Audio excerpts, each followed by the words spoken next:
Greetings, everyone. This is John Raymer, and we are paddling and propelling ourselves forward here in World Unity Week from our magic canoe, writing these tales of synergy and all these remarkable solutions we're discovering.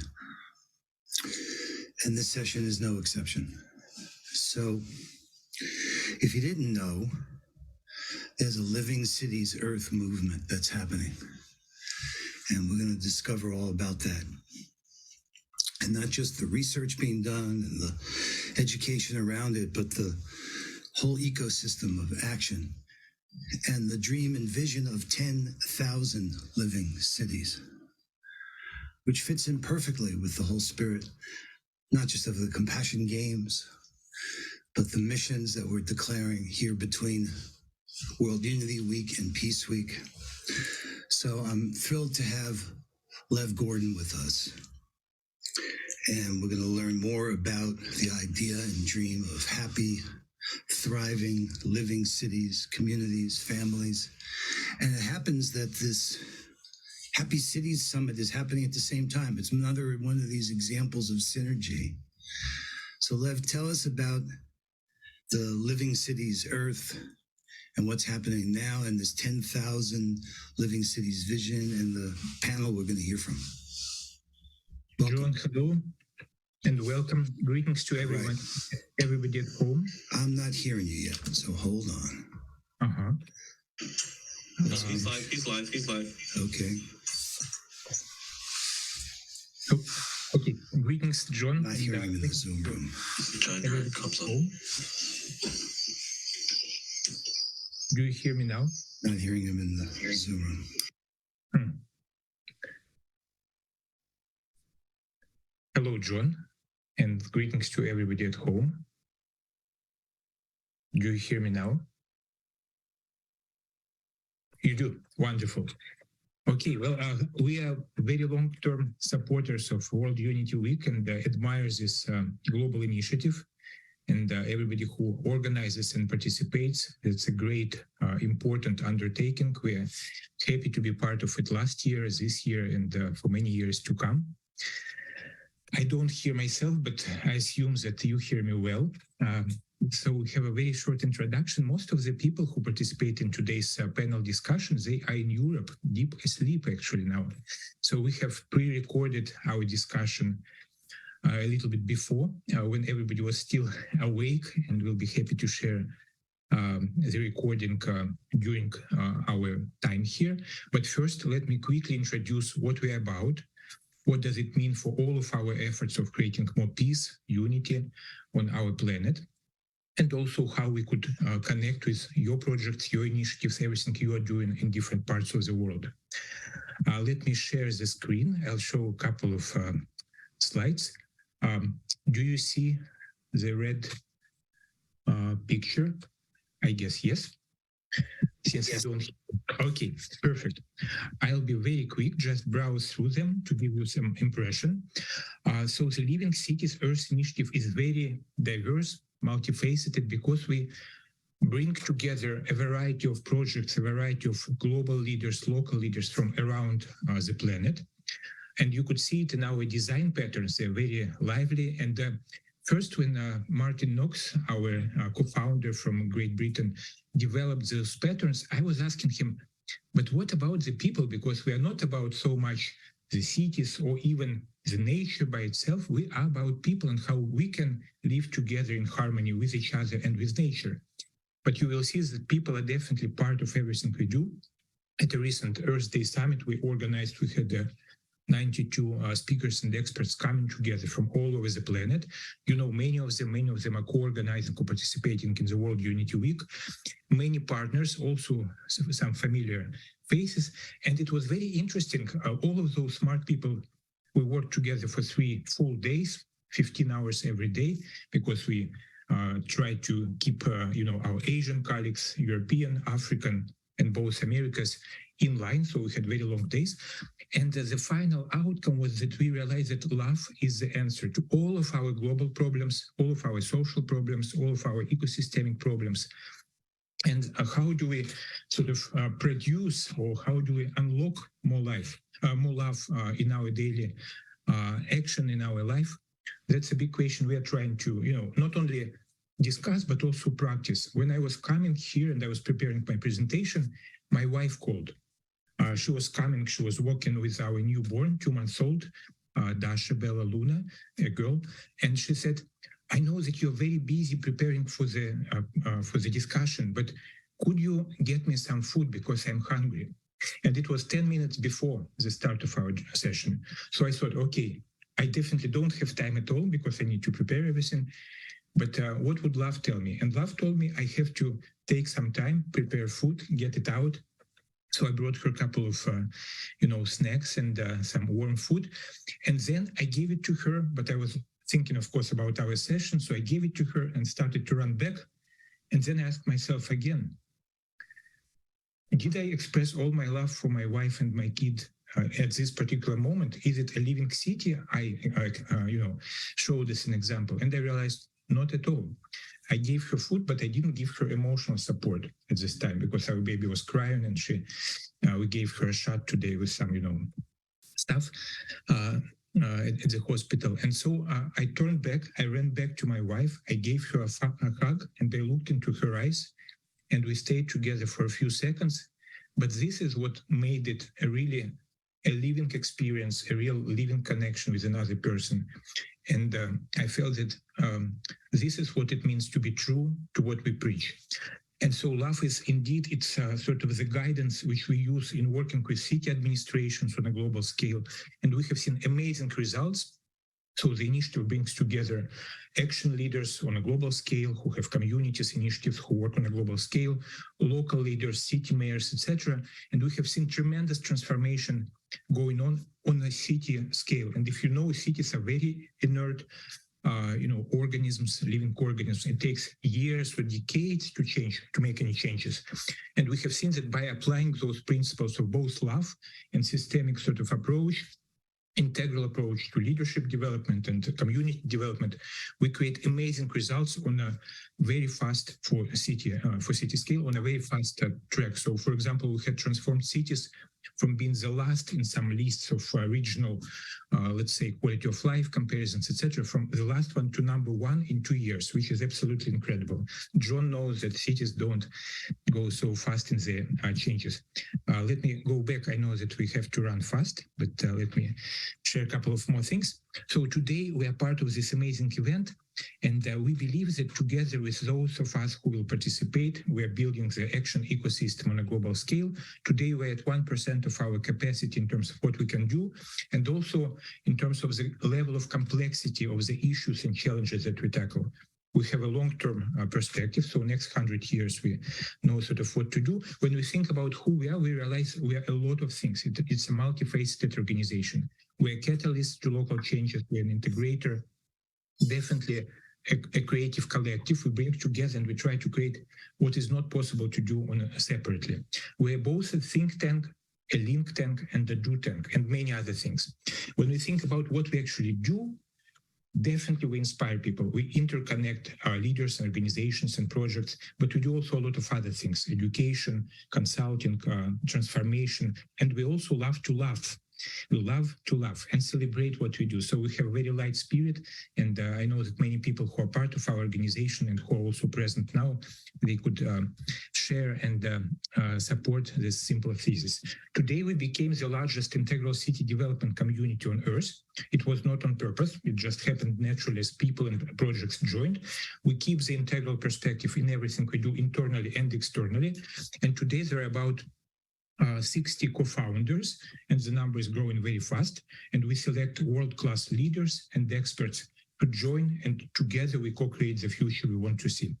This is just the last monthly meeting when about a dozen of new co-founders joined from all over the world. And this is our vision. If you remember something, I suggest you remember this: 10,000 living cities on one living planet. And by statistics, there are 10,000 cities on our planet. 4 million villages, 10,000 cities. And what does it mean, a living city for us?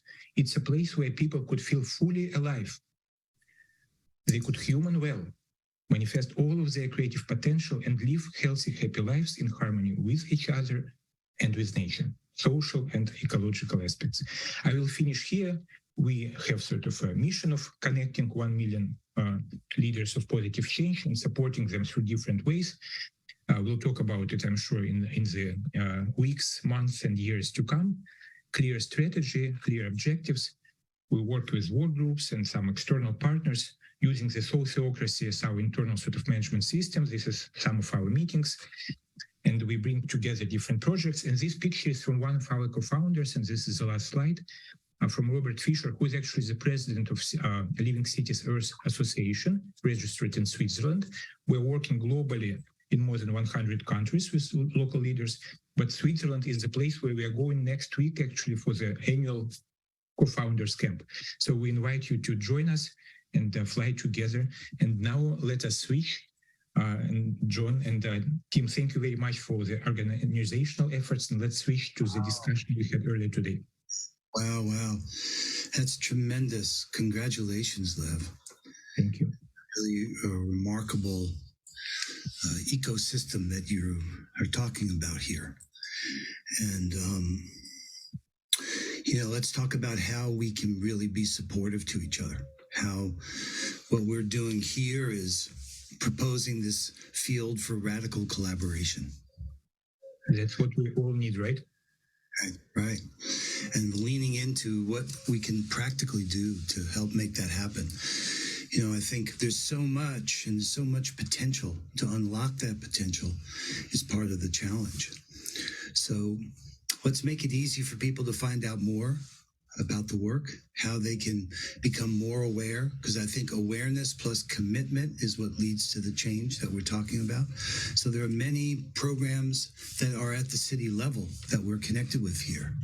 That's a unit of organizing. Mayors have budgets, which are moral documents, and our values get expressed in our families and communities and cities. So let's make sure there's the open space where there could be more discussion about this. Let's make sure that the mission that you're proposing, the 10,000 living cities, fits really well over this next 99-day period. Well, now almost 93 days.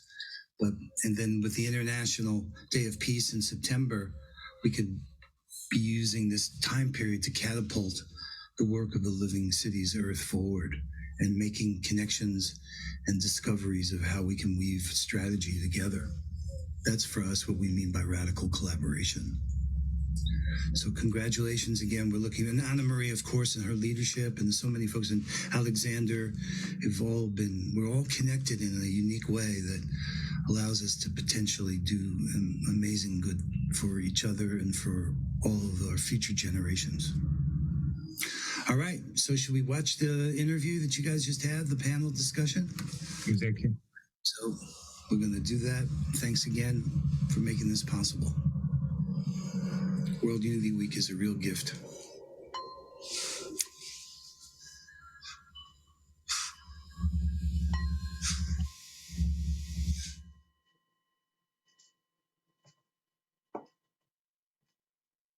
Wow, Marilyn, thank you so much for starting off our discussion with this beautiful natural sound.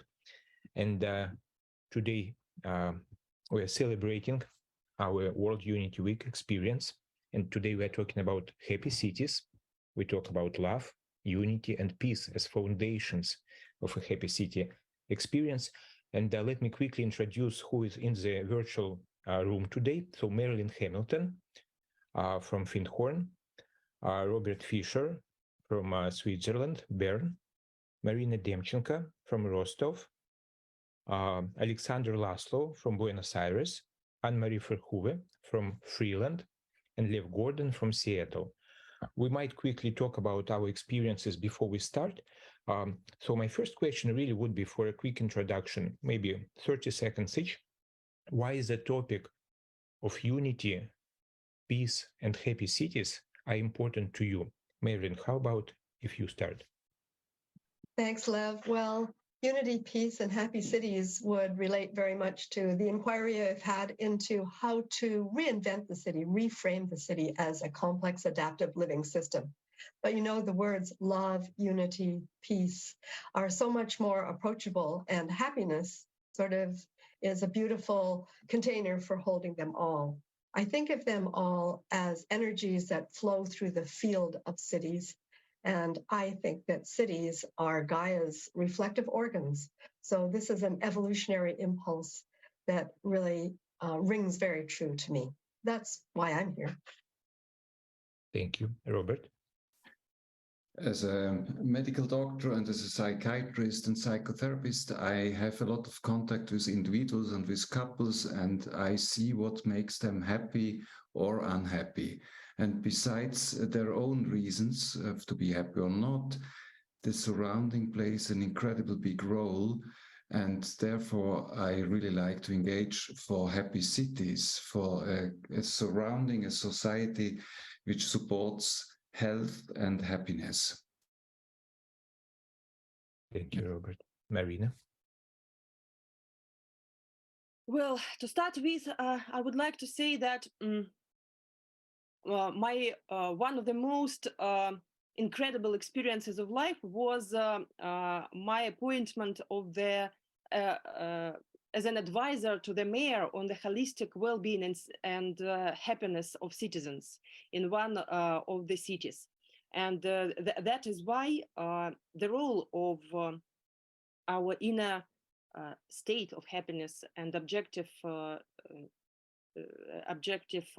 reality, which makes our life more thrivable and more flourishing, is not only my professional interest, but also it's the topic which inspires me. And you know, my purpose in life is within the abundant reality. And I think that those wonderful and very inspiring energies, such as love, unity, peace, are the prerequisites of this abundant reality for the whole humanity.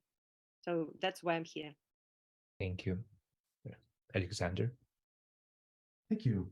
So I'm speaking to you from a megalopolis, big city, Buenos Aires in Argentina, in the Southern Hemisphere. And how do we live? This is really a fundamental question. I want to pick up on something Marina was saying about purpose in life. And for me, it's to learn how to dance well with nature, with each other, do the dance that the universe is doing. And the tagline of this summit for us, the Global Happy City Summit, is humaning well together. So this is about dancing together. How do we learn to do that? So for me, this is a critical aspect. And two more things I will mention quickly and pass it on. This involves, in the context of city, learning how to live and be human with nature, with our structured environment, as well as with our virtual environment, things like what we're doing right here. And indeed then brings in the fourth level, which is the social relational intelligence. For me, these are critical aspects that the Petri dish of our planet now is calling on us to respond, not just with a quick idea, but with a fast and snappy way of being in the world. We don't have time anymore. So this is the chance for us to really respond to that challenge in the context of the population frameworks that cities provide. Thanks. Thank you, Alexander. Anne-Marie? My life purpose is to co-create with all of nature, all life forms actually. There's always that longing to do something together. And from all the practices and the methodologies and theories that we've been working with, we know that the life conditions are really important for us to be able to thrive, to be able to be fully ourselves. And I have from very young actually kind of like used this tagline of what makes my heart sing, and see that could help me to show up and be present and be authentic and radically there and available for whatever I want to do. And I think if that is the way that we can bring forth our life environment, our cities, and connects to the heart, from heart to heart, and also having learned that there is a universal heart, there's universal love that we can tap into, then I feel that that can support us in these complex times to do something that actually we all have always with us.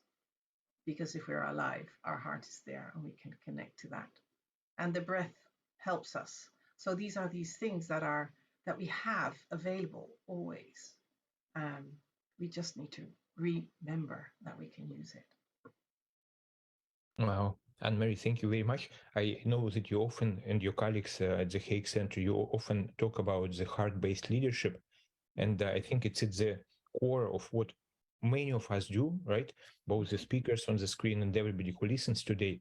So the heart-based leadership, love, unity, peace, they are the foundation for our collective happiness and ecosystemic happiness, if we could say so. I also mentioned a couple of things. For me, there are two approaches, sort of top-down and bottom-up.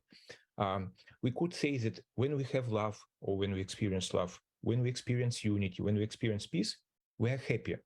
And today, in the changing world, with many wars and divisions in the society within different countries, definitely happiness goes down when the external circumstances change.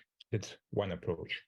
But I would challenge everybody who listens to us today to also think about a different thing: how to create the inner state of happiness, which would create then love, abundance, unity, and peace outside.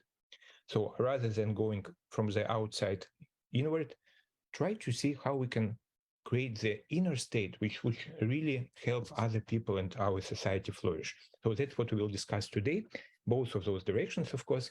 And I would love to start, Marilyn, with you, because you bring a tremendous experience of working with different cities, different leaders worldwide. So we do keep the topic of happy cities on the background throughout our conversation, but we will focus in our three consecutive circles on those three foundational things: love, unity, and peace. And I invite us to share stories, ideas, models. So anything you would feel, your insights, personal or professional, anything you would feel that would be interesting and useful to people who listen to us throughout the world during the World Unity Week.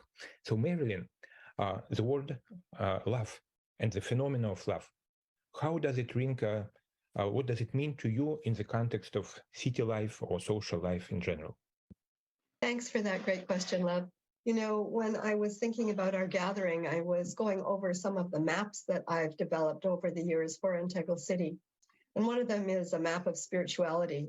And it has both the source and the truth, beauty, truth, and goodness that are connected through involution and evolution. And what is actually holding them is consciousness and love. And so the love that really is both involutionary and evolutionary is something that I think is, as Anne-Marie said, universal. But it also is the force that interconnects us. So for me, working with the city, I realize it's very fractal.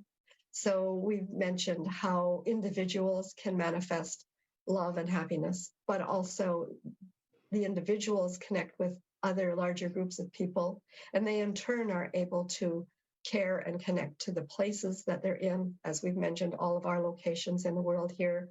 And then all together, when we have people and place and the individual person, we're able to hold the planet. So I think that this is the root of love that interconnects all of these different individuals and collectives, as well as how we organize together. So I see this, as I mentioned earlier, evolutionary, so that we're growing capacities to do that. Over the history of our species, we've grown capacities that have brought us here today.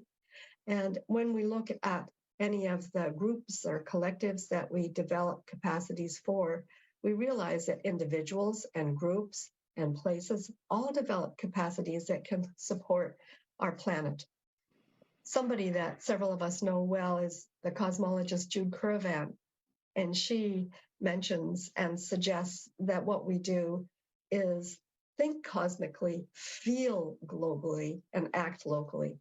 And for me, that's a huge enlargement on something that was a basis for developing the first sociology of cities, which came from Patrick Geddes. He said to think globally and act locally. He said that in 1890. That just always makes me wonder, how could he have known at a time when he couldn't see Earth from space? But we can see Earth from space, and it isn't remote.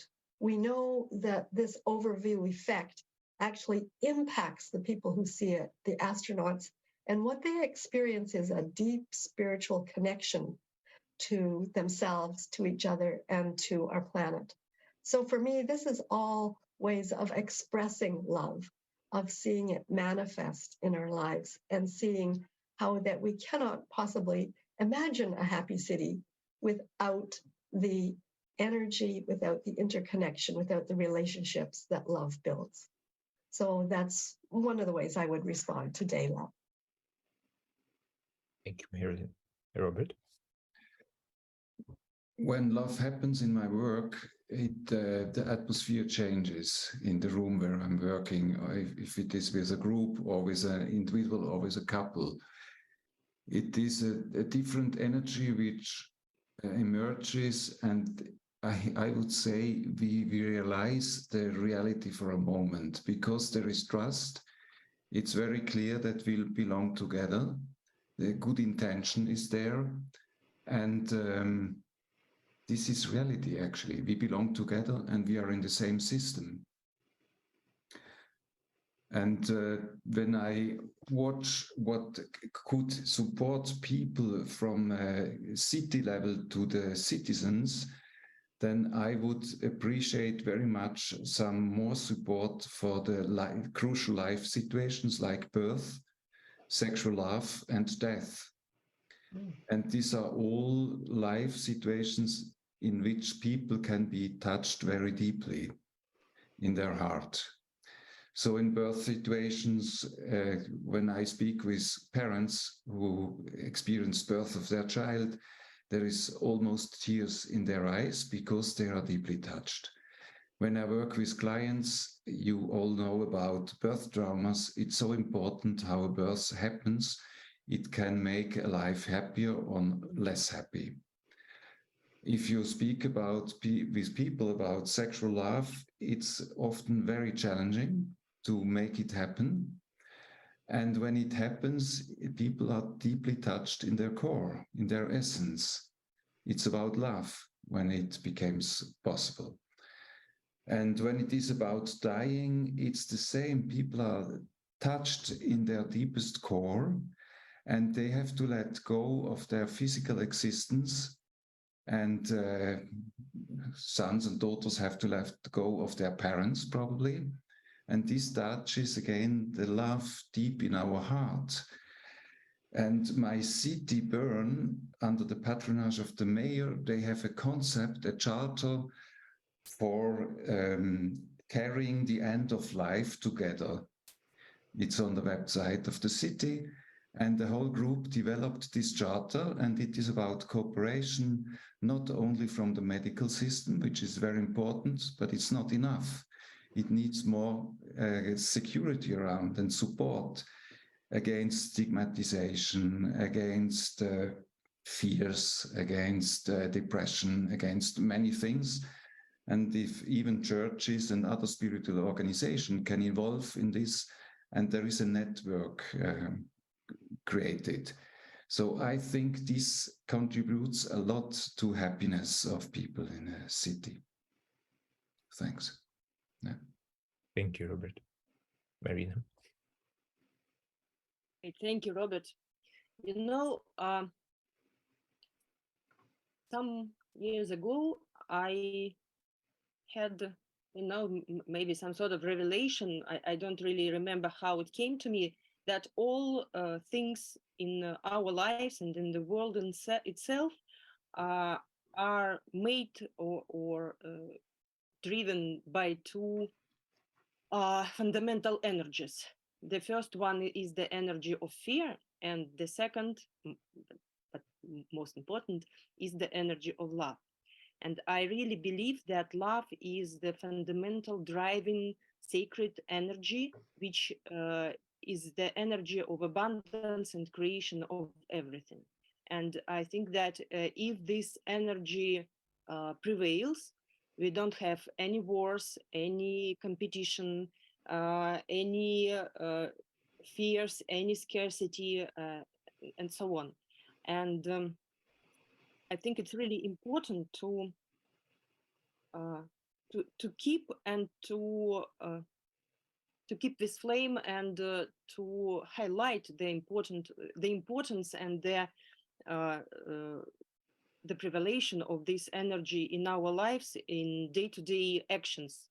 And each action, each step, each decision which we take should be evaluated through this sort of the metrics. Is it driven by love, or is it driven by fear, by some doubts, by some anxiety, which are the brothers, if you could say so, of fear, of the consequences of it? Because love connects us. Love makes us understanding that we are the whole, that we are not divided, and we can focus on the common traits of every person, of every country, of every nation, of every organization or team. We have much more in common than something than differences. And I think that this uniting love is the answer to all the disasters which humanity has now. So that's maybe my vision of what the life is, of the love is, and the life itself as well. Thank you, Marina. How beautiful. And Alexander, on to you.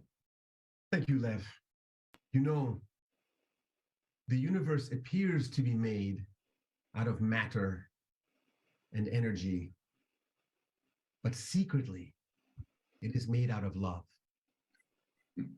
This is something that we can connect with. We know this in our hearts. We know, we can sense this. It feels right. Coming into that sense ability in the places where we live. And can we sense it where we are?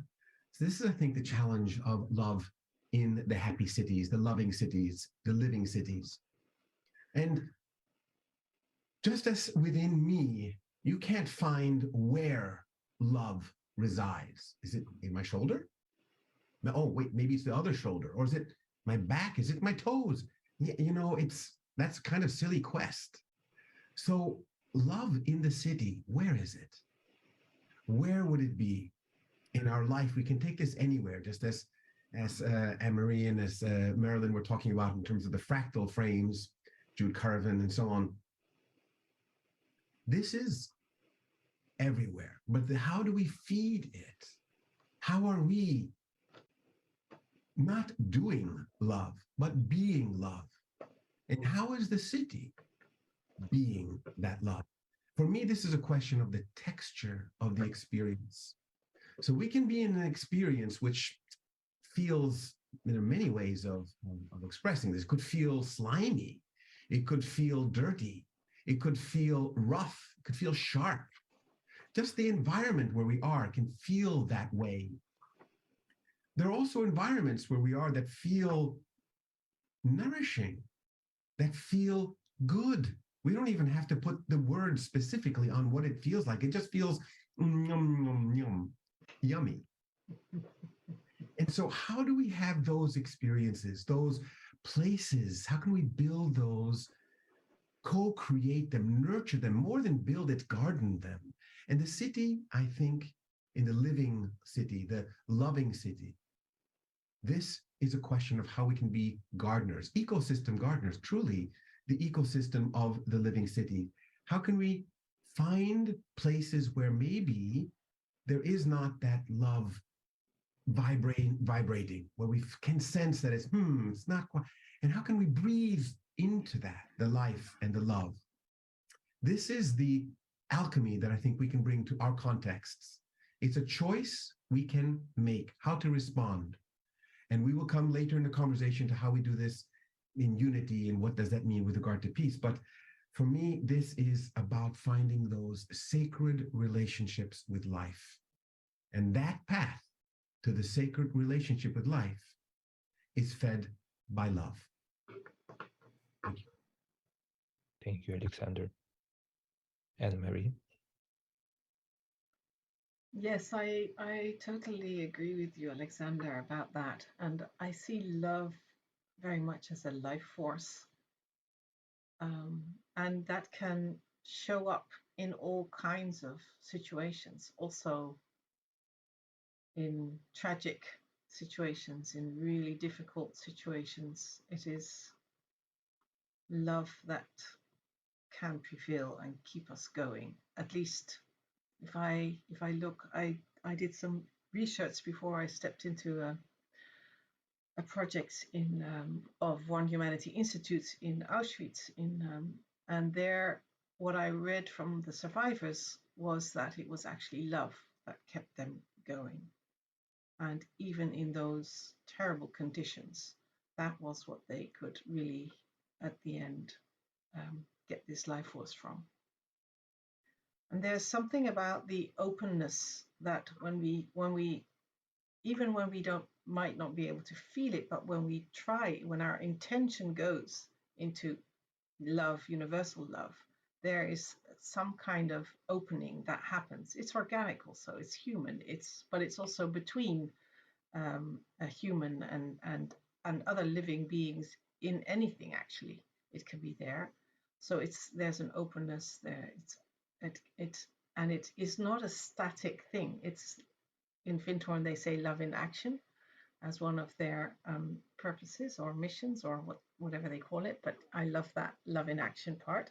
And love is not one continuum. It's something that it's like breathing. It continues to go on, and we need to work on it. So there's also that. The V in love I can see as it's viral. If we really can express it, if we can really open ourselves up to it and radiate it, it touches other parts. It touches the hearts of others. It touches the hearts of humans, but I can also see it with my dog and with my cat. And I imagine that birds and all other parts of nature also respond to it if I can just open and radiate it out. So there's something about the power in that. If you can bring that into a city and into your eco-region and into the way that you're working, if we can remember and bring that in, it is really, it spreads, it helps for that. And it's evolutionary, I would say. It's in essence, it's evolutionary. And it is also something that emerges on the one hand. I mean, if I look at my own life, there are different ways that I love, but deep down in the root, there's something that it is really, in essence, evolutionary. So that's kind of like what I remind myself if I hear the word love. Wow, how beautiful, Anne-Marie. Thank you so much. And Marilyn, Robert, Marina, Alexander, so deep perspectives. I would also like to share a couple. When we worked about 10 years ago with a specific city called Izhevsk, it's about 645,000 people. We came as sort of civic activists to really support the development, strategic development of the city. We found three fundamental principles which informed all of our actions. And one of them was love. We actually were drawing the heart on our, blackboards and paper as one of the three fundamental principles which drive all of our actions. And how we found it was that we didn't actually discover too much love in the city when we started researching, and trying to understand how people interact, etc. We discovered very low level of trust between government officials, business people, and let's say civic society and the citizens, the voices of the city. Also discovered very little trust within each of those groups. And when we started thinking, okay, what can change the situation, we realized that it's not other people who should change. It starts with us. And so I address everybody at home who is watching us today, wherever you live, in small eco-village, in a large megapolis like Alexander does, in a sort of middle-sized city, or outside in the country like Anne-Marie in the beautiful Freeland, Peaceland, right? It's called Peaceland in Dutch. So wherever we live, try to see how you could become, as Mahatma Gandhi said, the change you want to see in your particular place, in your city, in your habitat, in your region, in your on your planet. And so we started practicing this principle of love. And how we did it, we started looking at the city officials not as somebody who owes us something, and we have to criticize them for not doing their job, correct? Because very rarely we have city officials who are able, who have enough resources to do everything. We started to look at them as mere people, human beings, who happen to be in this position. And so when we spoke with them as a group of city leaders without, let's call it, official, roles, we started to talk to them on a heart-to-heart basis, person to person, to establish this, I would call, loving relationship, accepting with gratitude, with kindness, first of all. And it was a tremendous change. We saw how they, instead of being close to everybody else and sort of protecting their territory and their image, of course, and their egos, when we started to open up, they started to open up, and we started to have a dialogue. And this led to many beautiful things. I won't talk about them now because it's a matter of another conversation. But using love as a very practical tool helped us to really change the map of relations in this city. It happened also with many business people, with corporations, with non-for-profit organizations. And as we established those links and those bridges together, we've been able not only to do a lot of great things, but to also greatly enjoy everything we were doing. And our experience of city life became purely magical, without any exaggerations or using the metaphors. It was purely magical. We were walking on the same streets, but with a loving and kind sort of attitude in our hearts, we started to see our city in a totally different way, where everybody is interconnected with everybody else, where you can come up and start talking to any person on the street or in the offices. And when you know that, as I think Alexander or Robert said before, we're all interconnected, we're all united. We just need to realize it, and it starts from the change in our own attitude, in our own state of mind and state of heart. So that's my quick take on the love, and I'm conscious about our timing. So perhaps I suggest we speed up a little bit, but still have another circle discussing how do we see what unity is, any stories from your past, or any ideas, models, practices you would like to share with our guests today. And Marilyn, on to you. What is unity? I'm sorry, we don't hear you. You are on mute. Thank you. Thanks, everyone, for your patience and your stories of love. And that I feel is something that is a very unitive experience, it being both the field in which we experience cities, whether we're individuals or collectives, whether we see our places as part of the whole planet. We can't not be able to reach out and connect and experience the world as one. And when we do that, that's one of the ways that the maps from Integral City are very helpful, because they're always showing the oneness from different perspectives. And one way that we experience this in our lives every day is, even looking at the screen now, there's the I of myself speaking, there's the we of us together, and then there's also the it of the screen and the reality that is our life conditions for each of us. And then there's the whole system that is holding us. And we know that this is an international system, because if you look at all the cities that we're located in, we're around the world, north, south, east, west. And so this sense of unity goes back to what I was speaking about, Jude Curvan's call for thinking global, feeling, thinking cosmic, feeling global, acting local. She's led her to thinking of a unitive narrative. And so thinking that the stories that we tell really have the same roots and commonality. Oftentimes we don't recognize those metaphors, but the very stories that we tell are including our I's, our we's, our it's, and our systems. So it's really one way of understanding the unity that is an actual experience, an actual fact, an actual reality. Ken Wilber calls this more technically the subjective and intersubjective, the objective and interobjective realities that co-arise. So these are not happening separately, they're happening all together. And it's becoming aware that we have the choice to have a perspective of feeling the whole sense of it, or sometimes it's just very natural to know what I'm thinking. And I think that the sort of connection into unity that I think is most important is to be curious. So not to know everything, but to stand, to sit, to be happily in the unknowing and be curious. What do you think, Robert? I'd be really curious what you think about unity.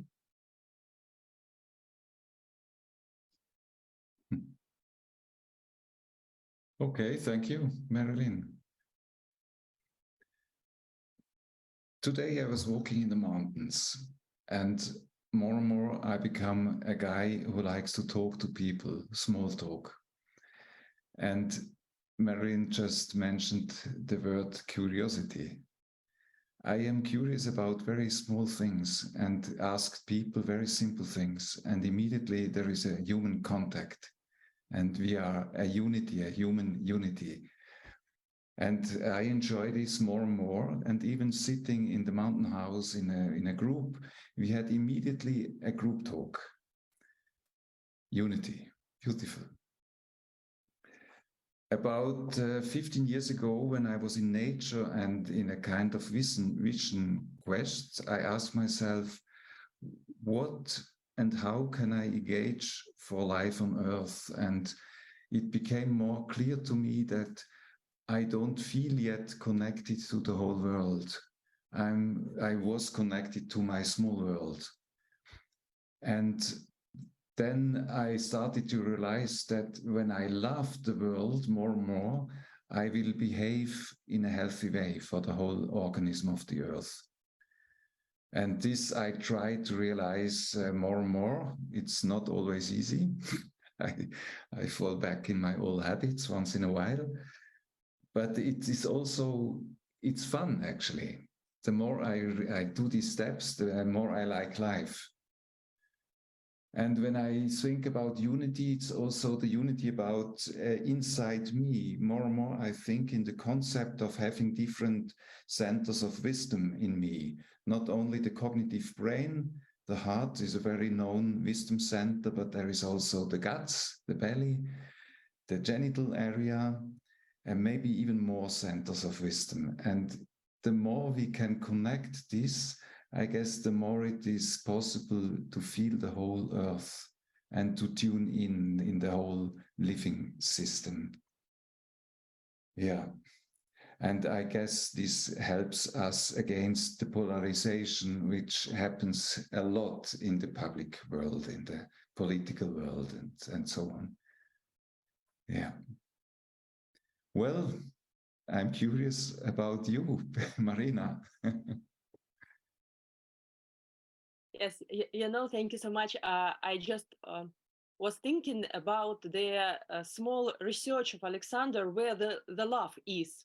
Where is it situated in our body and where is it situated in our cities? And I think that, I feel even, that life is between, love is between. And if we are speaking about what is between and how love appears, it is about this unity, the connectivity between people, organizations, teams, cities, nations, all other species, because only in unity we breathe together as the unity, the one organism. And the second idea which I wanted to highlight, that unity is the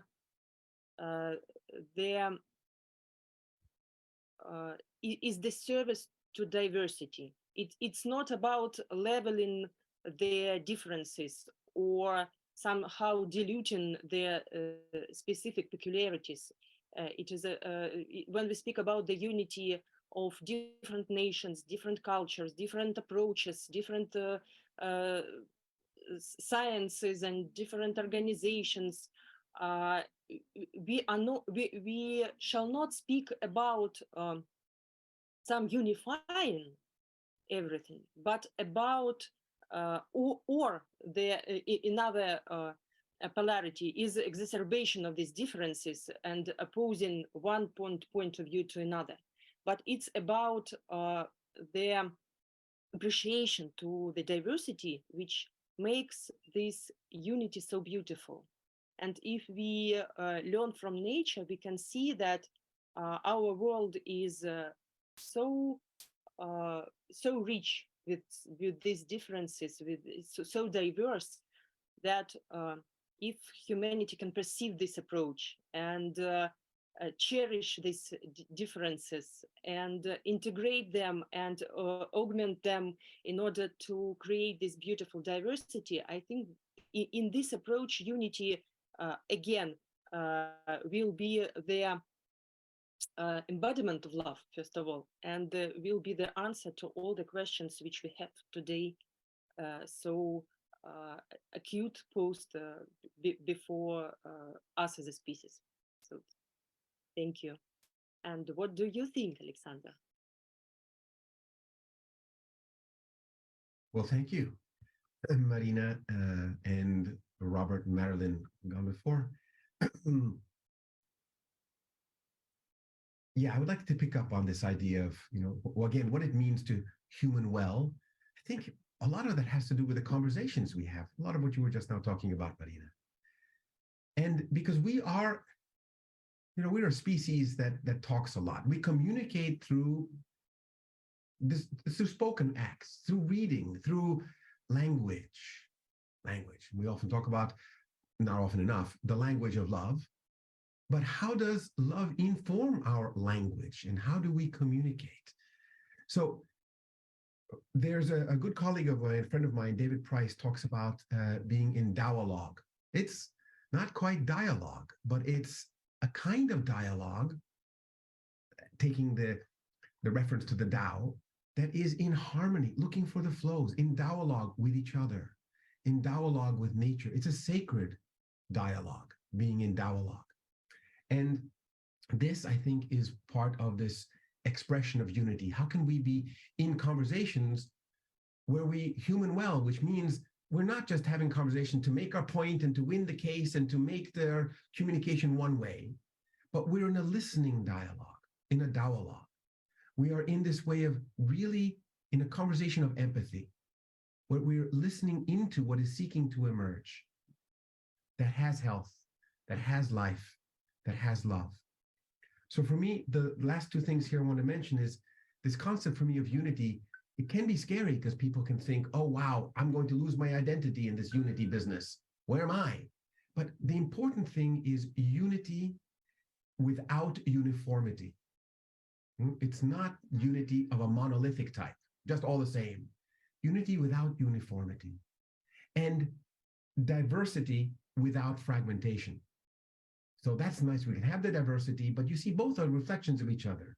When you have unity without uniformity and diversity without fragmentation, this is the healthy dynamic unity. And to get to these, to cultivate the kind of intelligence that can flourish to human well in cities, for example, in the dialogue, is first to cultivate connective intelligence. There's the unity quest right there. How are we connected? Empathetically listening for what is seeking to connect, to join. So there's connective intelligence. That is the basis for collective intelligence. But the first step is connective intelligence. And then with collective intelligence, which is not the objective, that's just a means for hopefully getting to collective wisdom and collective action. What better place to explore how to do this in the rich conversation frames that cities afford? What do you think, Anne-Marie?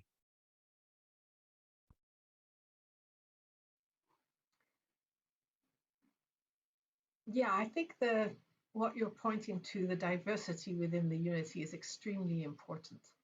And if I look at what we're learning, for example, in the regenerative agriculture, there also we're seeing that the monoculture of monoagriculture has actually is not sustainable and is not what really lets the world thrive.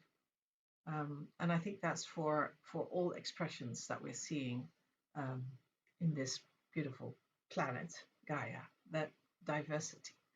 And the unity, I think, is something that we should be relearning, remembering how everything is interconnected and interrelated.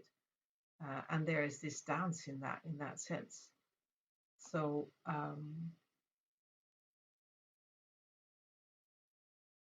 I think that's one of the things that we're looking for then in these living cities. How in a city do you let that become more people more aware, or ourselves more aware of it? So the communications that you are pointing to, Alexander, in that is of course very important, but also what you were speaking about, Lev, how we need to embody things first and foremost, and that radiates it out. When there are these moments where I get totally muddled up and I am feeling more of a fragmentation coming into me than in a project, or when I'm looking at the architecture for something that we're working on, what often helps me is just to take a breath and then look into my body and imagine what's going on in all these different cells and parts, which I cannot imagine. I can't fathom that. But I know it's one body. Well, at least that's how we experience it. Let's put it that way. And that then can let me relax that I don't know how it all works. I don't need to know how it all works, but I do need to acknowledge it. I do need to embrace it and sense and see it. And the senses, I think, is another thing that I myself am exploring. That if we can awaken more of our senses, some people say we have 12, some people say we have 33. That's what Don Beck used to say. I love that number of 33. So I'm on this path of how can I further explore and be aware of the fact that there are so many senses that I do not have access to now, as far as I know, but that I can become conscious of. And that's in our cities as well. And that's in everything, actually. That is what we are able to explore. And so the unity is actually kind of like, if I can just believe that, if I can just really acknowledge we're all in one, we're all interconnected and interrelated, how is it then that we can express ourselves in diversity, rooted deeply in that unitive narrative, in that oneness? And whether that's up there in the cosmic context, whether it's deep in the soil, whether it's deep in the heart of the earth, whether it's in the water, whether it's all these imaginations about how would that look like, is already opening up our heart, our senses, and our ways of looking at it from a different perspective.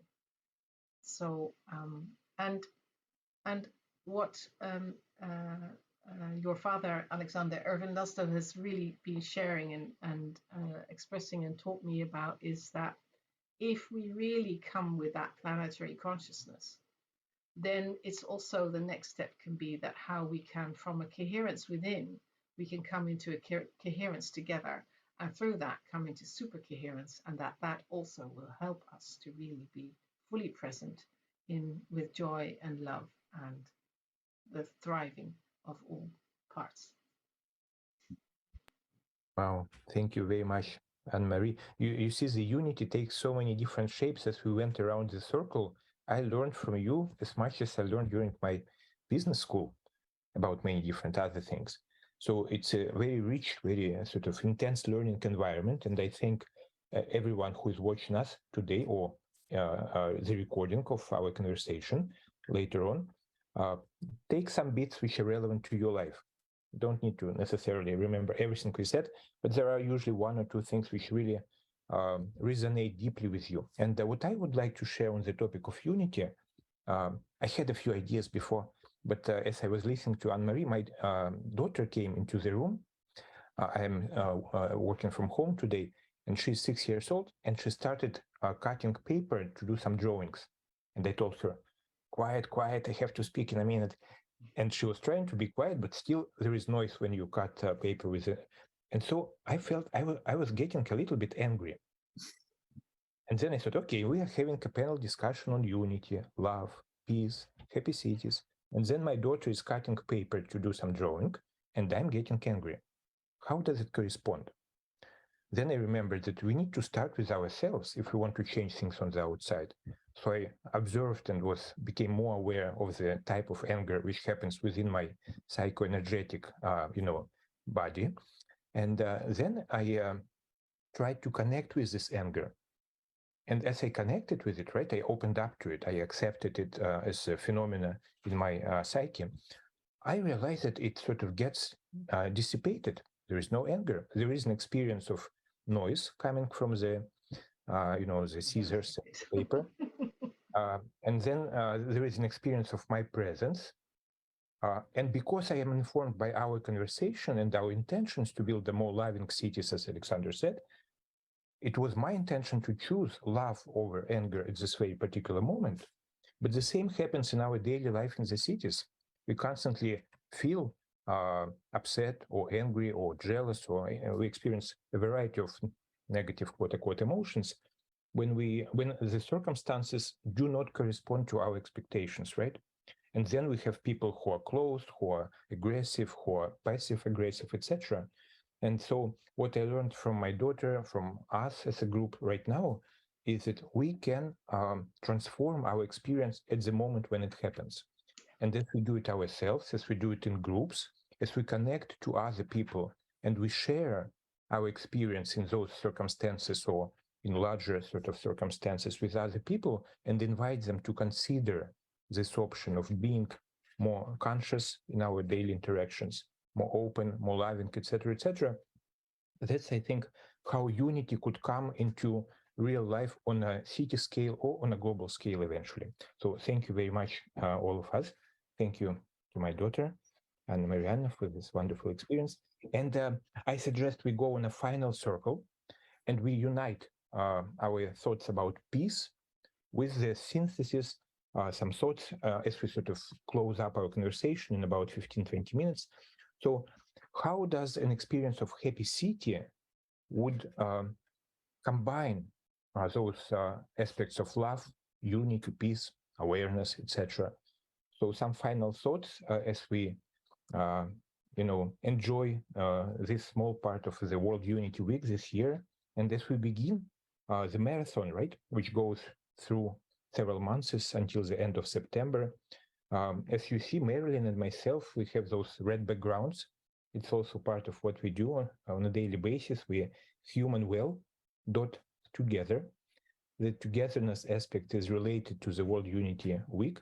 And we haven't introduced ourselves, but we are part of the Living Cities Earth Collective, a global initiative, global integral initiative. And we are trying to apply various approaches to really create more happier, healthy lives in our cities. There are 10,000 cities on this planet, surprisingly, 10,000, not 11, not 9, 10. And so we do it through applying the integral approach and also learning from each other on a daily basis. We are also in the middle of a Global Happy Cities Summit. I don't know whether you can see it, Global Happy Cities Summit, which is happening yesterday, today, tomorrow, and after tomorrow. So you're welcome to join it as well. More information on the site livingcities.earth. And now, Marilyn, on to you for your final thoughts about peace and happy cities as a phenomenon. Thank you. And we need to get your mic as well. Peace. It's okay. Thanks, Lev. And, when I was thinking about peace, many people ask me, where do you find peace in the city?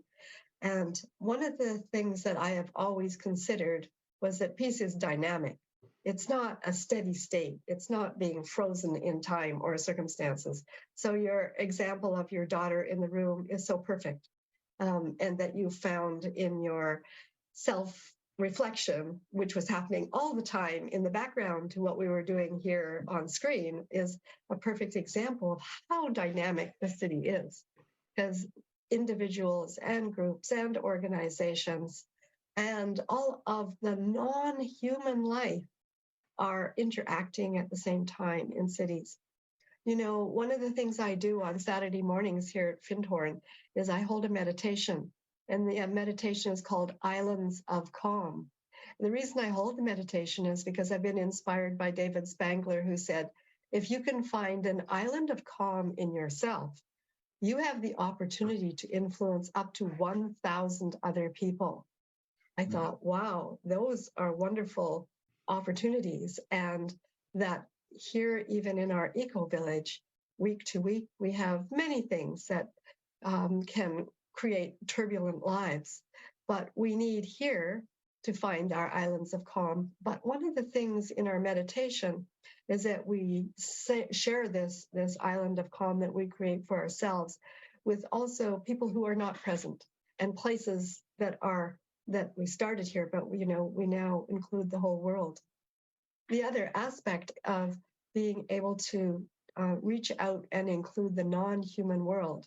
So in the subtle realms, it's possible through many different faith practices to invite in the ancestors, to invite in the angels, to invite in all the archetypes that are flowing through our cities. And we often forget that we're not alone, that not only can we seek the island of calm in ourselves, but when we feel overwhelmed, we can actually just simply ask for help, whether that's through prayer, whether that's through meditation, whether that's just going for a walk with yourself. Nature is so powerful in being able to calm us and show us the natural way for peace to exist in ecologies. We're surrounded by the ecologies of nature. And even in cities where people think that we're disconnected, we know both microscopically and macroscopically, we're actually interacting with life at all scales. So the peace that I imagine in our cities is dynamic, it's natural, it's evolutionary, and it's a dance. So it's also something that can be quite playful. And with that in mind, I'm now going to toss the ball over to Robert. What do you think of peace? Thank you. Yeah, it's a big topic, the peace. I was so much listening to you, Marilyn, that I lost my own thread for a moment. And I have to get it back. Yeah. I was working, and I still am, in many countries with groups teaching people. And in the countries where there is most violence and conflicts and wars, they have the biggest longing for harmony. But of course, their harmony is an understanding of no conflict. It's like the pendulum on the other side. It's not yet peace, what I understand as peace, but I can really understand them and their deep longing for not having so much conflicts. Conflicts means that your nervous system is always in an alarm situation, too much activated. And it's too much for our organisms. We need our nervous system to go up and down, to relax, and then we can activate again, and so on. This is a normal biological pattern. So my understanding of peace is that on the individual level, we can learn and have to learn to deal with our activations inside. And what Lev described about his behavior to the government of his city, it sounds to me as if you would have approached them with a very much non-activated nervous system. And this made you able to accept them and to unite with them and to love them as human beings. So peace for me means that we are able to deal with our nervous system and that the cities support this, the surroundings support this. And it may sound, in the first moment, may sound a bit strange, but You are only able to support peace if you are able to really deal with heavy conflicts, and even once in a while to initiate a conflict, because sometimes conflicts are very necessary for life. But it's good when you still steer yourself in the conflict, when we are not drawn away in this activation, because then you are in danger to become destructive. So I would propose cities to create frames for healthy conflicts, because in a conflict is always a pearl hidden, and the people engaged in the conflict, they could be on search together in a kind of unity for the pearl hidden in the conflict. And this is, for me, the understanding of peace. Yeah. So, Marina, what is your understanding? The ball goes down to you. Yes. So lovely. I think that peace is a very crucial notion of today's world. And first of all, I think that the main prerequisite for peace in the world is finding the peace inside ourselves, inside our own souls, because I have also said today about fear, and I think that fear is what makes us struggle and makes us have the war inside ourselves, and after that we are having conflicts and having wars in different aspects of this world with other people. And I think that what could be some sort of the medicine,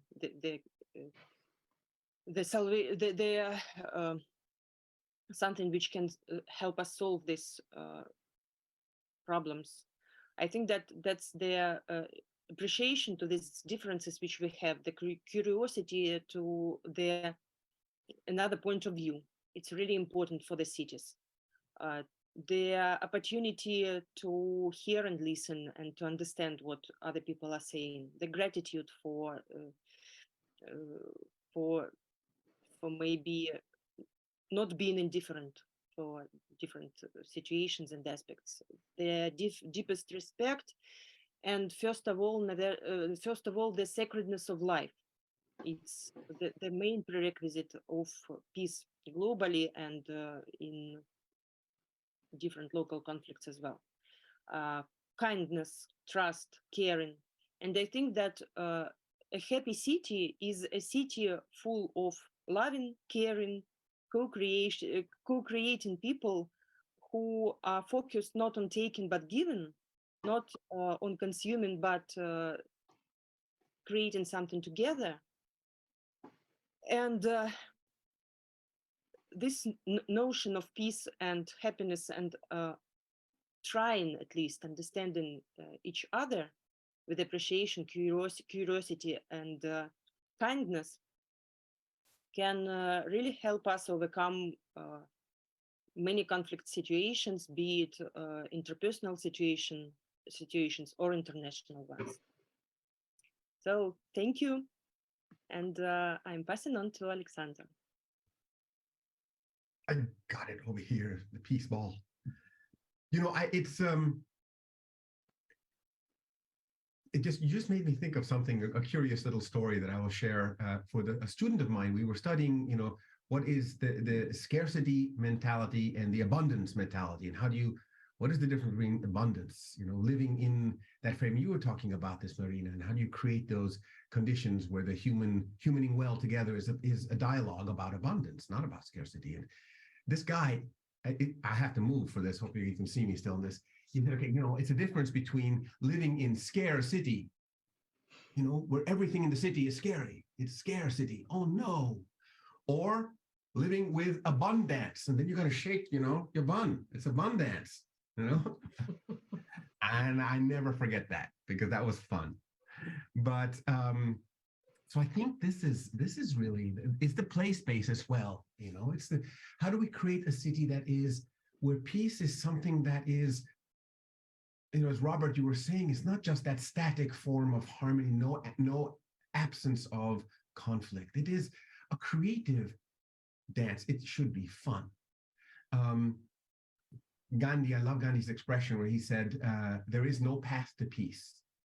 Peace is the path. Ooh, it sounds like there is no way to human well. We are the humaning ourselves. We are humaning as that verb, right? So this is the fun thing. I wanted to touch on the whole project of Living Cities Earth.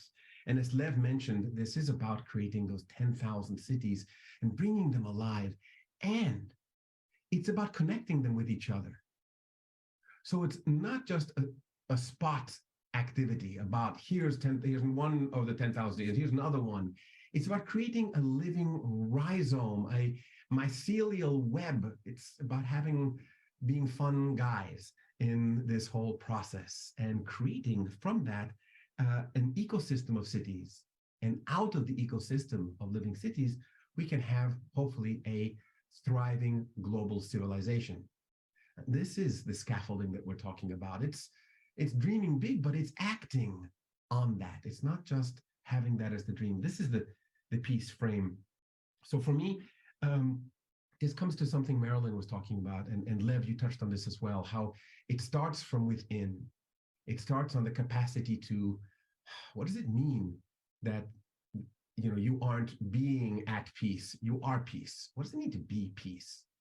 And for me, there was a beautiful haiku that I read just recently from a friend of mine, Barbara Shipka, and it's called Proceed.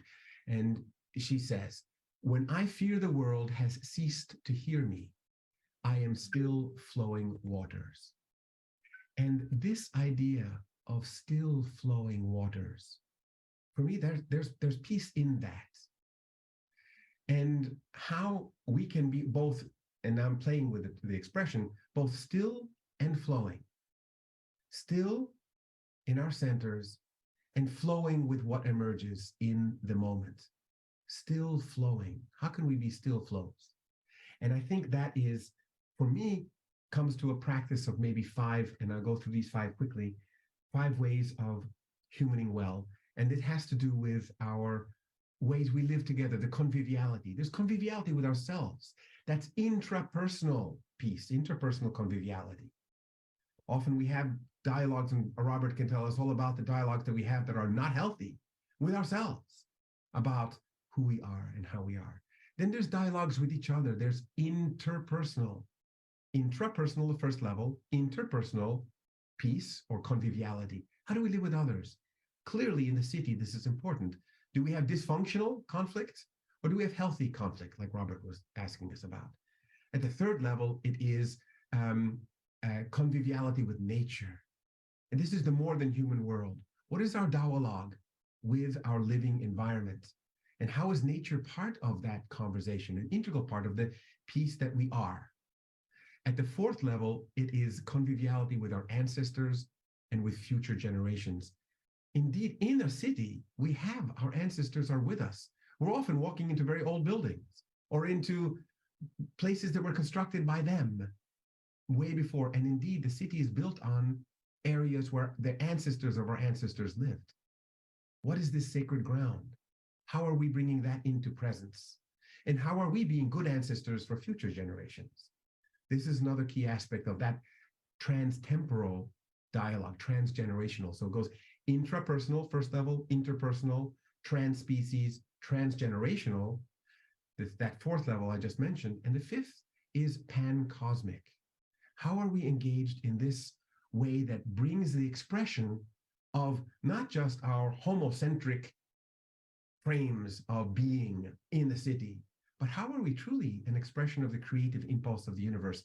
This comes back to what we first started talking about love.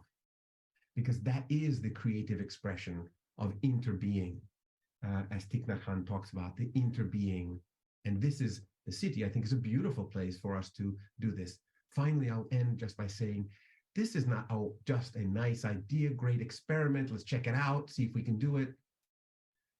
This is the time where, as a species, we must truly learn how to master these 5 levels of interbeing, of conviviality. And this is a time where if we don't have this balance, this healthy balance of peace, of unity, of love, then it doesn't bode well for our species and for the balance of life on this planet. What a wonderful opportunity right now to have that alchemical twist between the response that is to anger, like Lev was talking about earlier, or the response towards love and interbeing, humaning well together. What do you think, Emery? Passing the ball to you. I have my little ball.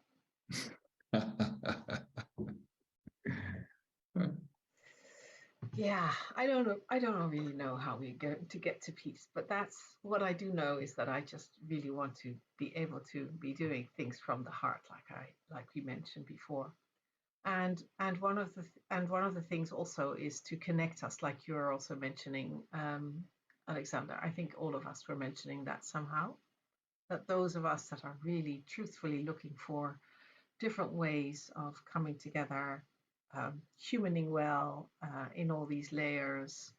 If we connect and learn from each other and collaborate, that might go better. And that's why we're also co-producer of World Unity Week as the Hague Center, and have committed to that since 2020 for 10 years, and doing it also seasonal. So in 99 days there will be Peace Week, and one of our calls is, and that fits so our also our situation here with Living Cities Earth, is can we formulate missions? Can we formulate next steps to keep us going? Not that we really forget, because I think we're all kind of like people that are really wanting to do this and longing for ways and practicing and doing our inner work and our collective work, the I, the we space. But to see if somehow, if we have a little bit of a sharing of our missions, see how we can collaborate, co-create, and are all going in this rhythm of these days towards the Peace Week, which is all around the 21st of September, when we have the shift of seasons again. So following the rhythm of Gaia as well. If that could make a difference, if that could help us to have more impact, if that could help us to become more influential. And I would love us, as I know we have that all the time, because we are so mission driven. We are so, we don't speak about coming up with a summit, but we immediately make it kind of like a whole challenge. So that's already inherently in our nature as Living Cities Earth. But I would love us also to put it on the missions website and in Mighty Network for World Unity Week, make us visible in that sense for the many people that are adding and showing up in World Unity Week. As I keep sharing, in all the missions that people are voicing, we can always realize that we are connected to a place. We are here on Earth. So Living Cities Earth is really that opportunity. So any mission that is there can also be connected to a place, can be connected to Living Cities Earth. And in that way, we can really perhaps reach already so much more in September. And through that, learn on a deeper level how we can serve that peace can be all around the world. And I have such compassion and such pain in my heart for so many places. Also here, where there is so much struggle and war going on. And so, I really would love us to voice that also and bring that forth. Lev, please. Would you throw me the ball? I will throw you the ball. Here you go. You got it. Thank you. Well, as we see, everything is interconnected. The thread is uniting all of the cities on our beautiful planet. And as we finish our short discussion today, I would like to welcome everybody at home who is watching us today or later in recorded version to scan what was the most important insight you got from our conversation today. How do you want to take it and apply it into your life or life of your community, your organization, or your city? Alexander, Laszlo, and I are bringing together our institutional partners this Saturday on June 24th, and everybody is welcome to join. We'll have a beautiful interactive workshop discussing how we can combine what Anne-Marie was referring to. We will have a session where we learn about each other, our missions, our objectives, our operations, but then also how can we combine, how we can interact and mutually reinforce each other. So it will be the institutional day, leaders of global communities, regional, maybe local communities, and organizations would come together on the 24th. Tomorrow, on the 23rd, we have an exciting day about the future leaders, the future of Earth, the youth, the young people. And we have a really very special discussions and speakers from all over the world who talk about, okay, who will be creating the future after we go to rest. We are visiting Robert in Switzerland in a couple of weeks, right? We have a Living Cities Earth Co-Founders Camp in Swiss mountains. So maybe we like it so much, we stop our, working on the world. Who will continue? So if you're interested in this topic, do join us tomorrow for this discussion on the future leaders. And I would like to thank everybody today. Marilyn, you, thank you so much for your insight and perspectives. Robert, you're a medical doctor, but also you're a healer in your heart, and what you brought today to our conversation was very special. Thank you. Marina, your experience working with the city mayors and really supporting them on this social scale, creating lasting change is amazing. So thank you for sharing your perspectives.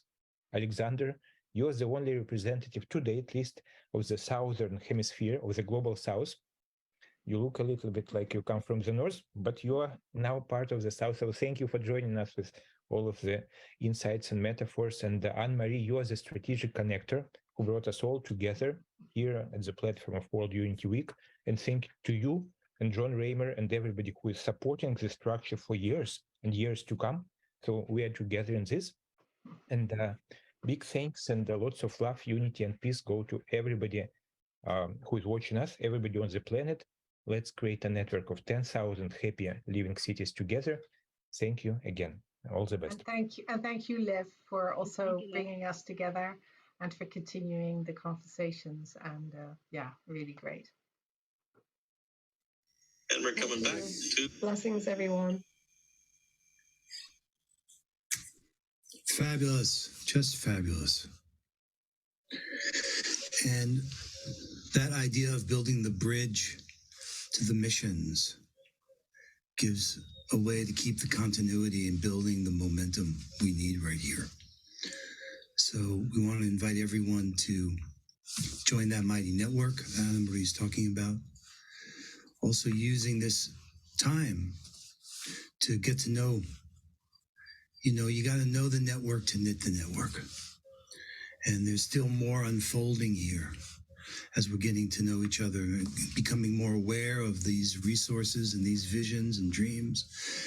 This is what the new Earth Rising looks like. So if you resonate with what you've just heard, Lev, I hope you can make it. There's an open space tomorrow as well, where folks who haven't had a chance to share can share. We'd love to have a session on the Living Cities Earth. There's also tomorrow a whole event on human security with Audrey Kitagawa and Jonathan Granoff. And this is, let me show you where I'm finding all this. If you go onto the website, World Unity Week, and then here,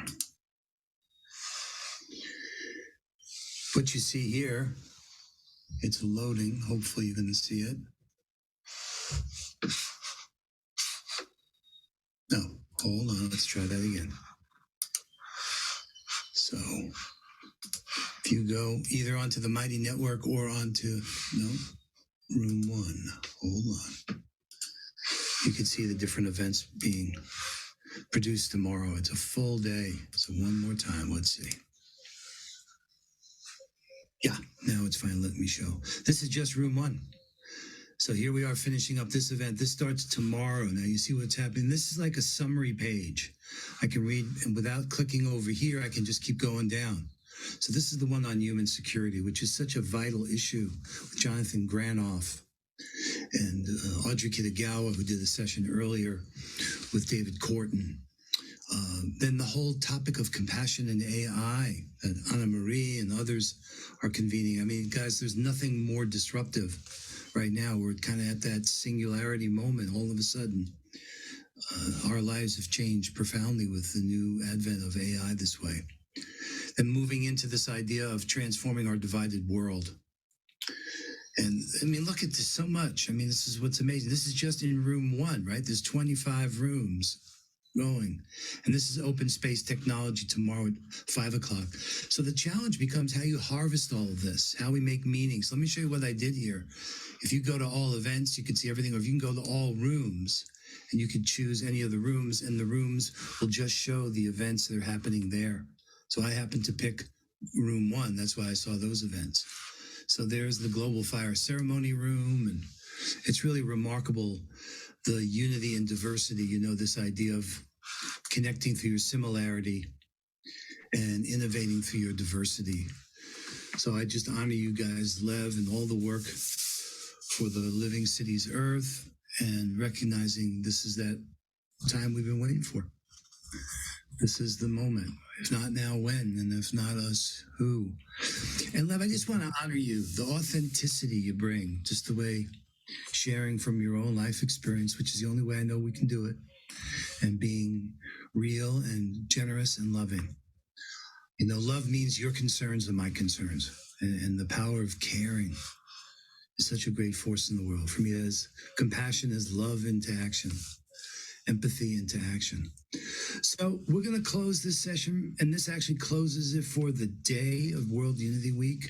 Now, I know that's a challenging concept, the day, because it's a little different for everyone who's here, no matter where everyone is.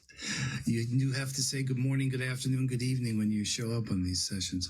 Lev, is there anything in closing you want to pass on here? And I will save our time and skip my personal remarks, but I would love to show a 3-minute work which our team has done specially for this event. Yes, that's right. That's right. That's right. Finish with our small video greeting would be great. Beautiful music and some ideas. Thank you, everyone who participated or will watch it, the recorded version. Thank you. Okay. Are you going to? Yeah. Okay.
hearted man.